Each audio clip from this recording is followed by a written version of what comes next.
مذهب حنفی مردم را به چی چیز یعنی دعوت میکند یا وادار میکند؟ در روشنی دین مبین اسلام مردم را به سوی اعتدال، به سوی عدالت، به سوی وحدت، به سوی نیکوکاری از سرچشمه های دین مبین اسلام مذهب حنفی دعوت میکند. مذهب امام اعظم حتی شما ببینید میگه حکومتدارها حکمی را صادر میکنند که در اون منفیت عامه هست، رعایت کردن اون واجب است. یعنی اگر یک مسلمان شب نماز ویترش را نمیخواند خواب نمیرود، بنابر اینکه واجب در ذمه اون باقی است و اون را نخوانده است. همین چنین اگر تو آمدی حکومت صادر میکند که سویتافوری که در راه گذاشته شده از چراغکی که سرخ میشود،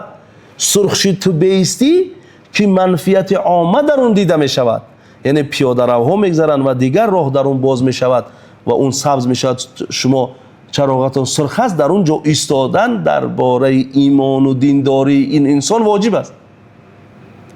بنابر این مذهب امام اعظم در باب اصول فقه میگوید و این در دیگر مذاهب هم دیده میشود که اگر اون حکمی که منفعت عامه در اون دیده میشود رعایت کردن اون واجب است